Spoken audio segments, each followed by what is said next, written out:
अष्टौ प्रकृतयः प्रोक्तास्त्रय एव हि तद्गुणाः विकाराः षोडश आचार्ये पुमानेकः समन्वयात्। नमस्कार मित्रों। ये जो श्लोक है ये प्रहलाद उपदेश का 34वां श्लोक है, जिसे हम आज गहराई से समझेंगे। तो ये सबसे पहले इसके अर्थ को समझते हैं। तो जो श्लोक है वो कहता है अष्टो प्रकृतयः प्रोक्तास, अर्थात 8 प्राकृत जो कहे जाते हैं, त्रय एव ही तद्गुणाः, अर्थात 3 निश्चित ही उनके गुण हैं, विकाराः षोडशाचार्ये, अर्थात 16 विकार आचार्यों द्वारा, पुमानेकः समन्वयात्, अर्थात एक पुरुष के समन्वय से। तो यहाँ पर प्रहलाद महाराज अपने मित्रों से कह रहे हैं कि जो 8 प्रकृत कहे गए हैं उनके गुण जो होते हैं वे निश्चित ही 3 हैं और उनमें 16 विकार होते हैं। इस प्रकार से आचार्यों ने बताया है हमको। और ये जो विकार हैं ये उत्पन्न होते हैं जब पुरुष से समन्वय होता है प्रकृत का, अर्थात जब पुरुष का प्रकृति के साथ में समन्वय होता है तब ही वास्तव में गुण भी उत्पन्न होते हैं और तब ही विकार भी उत्पन्न होते हैं। उसके पहले जो विकार होते हैं या जो गुण होते हैं वह उत्पन्न नहीं होते हैं। अर्थात प्रकृति जो है वह अपने एक अव्यक्त स्थिति में होती है और वो जो अव्यक्त स्थिति है उसमें उसके जो भी गुण हैं या उसमें जो भी विकार हैं वह उस समय पर प्रकट नहीं होते हैं। किंतु जैसे ही प्रकृति और पुरुष का एक दूसरे से संपर्क होता है वैसे ही जो है ये गुण भी उत्पन्न हो जाते हैं और ये विकार भी उत्पन्न हो जाते हैं। तो ये जो विचार है ये जो सांख्य दर्शन है उससे उठाया हुआ विचार है, जहाँ पर कपिल मुनि ने जो है सांख्य दर्शन के विषय में बताया है। जो पहले स्कंद हैं भगवत पुराण के, उसमें कपिल मुनि जो है इस विषय में बताते हैं। तो वही बात है जो कि यहाँ पर प्रहलाद महाराज जो है वह भी दोहरा रहे हैं। वह मूलतः ही कह रहे हैं कि 8 प्रकृतियाँ होती हैं। तो जैसे गीता में भी श्री कृष्ण ने बोला है कि जो 5 महाभूत हैं, अर्थात पृथ्वी, जल, वायु, अग्नि और आकाश, वो और साथ में उनके बुद्धि और मन और अहंकार, ये जो 8 हैं श्री कृष्ण ने बताया है गीता में कि ये मेरी 8 प्रकृतियाँ हैं। तो वही बात है जो कि यहाँ पर भी है कि वो जो 8 प्रकृतियाँ हैं वो यही हैं कि 5 महाभूत और साथ में उनके जो बुद्धि है, मन है और अहंकार है।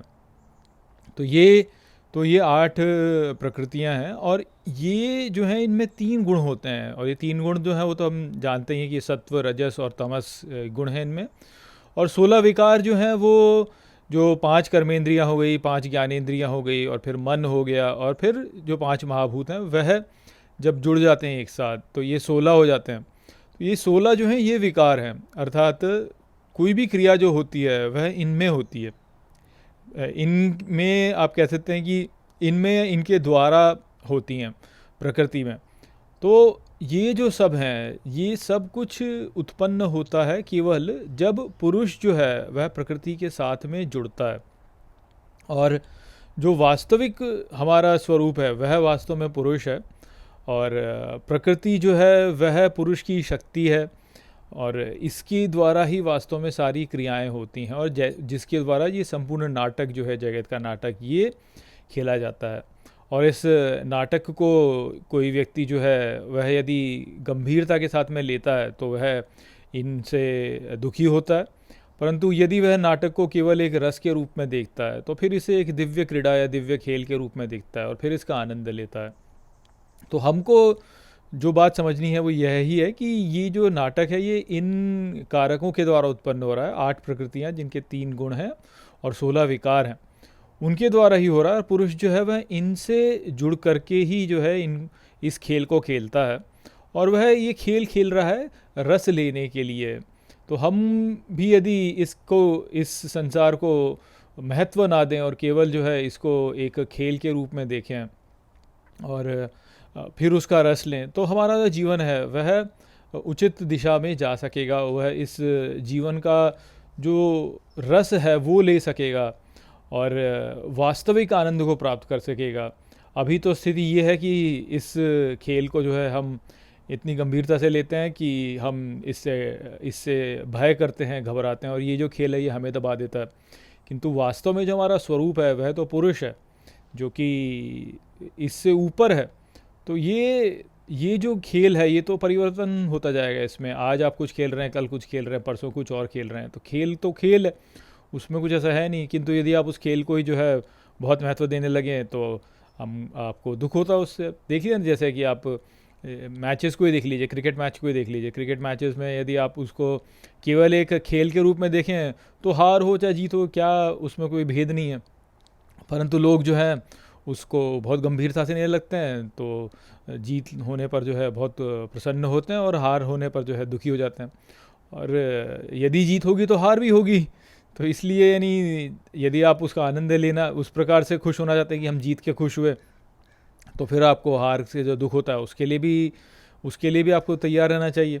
और दुख जो होता है वो अधिक पीड़ादायक होता है, सुख जो होता है वो उतना पीड़ादायक होता, उतना आनंददायक होता नहीं।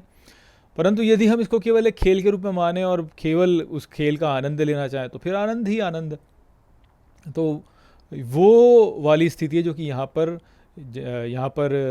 प्रहलाद महाराज जो है वह बताने का प्रयास कर रहे हैं। तो वो संदेश था यहाँ पे। आशा करता हूँ कि मैंने इस श्लोक को आपको अच्छे से समझा दिया होगा। चलिए इसी के साथ इस वीडियो को हम यहीं पे समाप्त करते हैं। नमस्ते।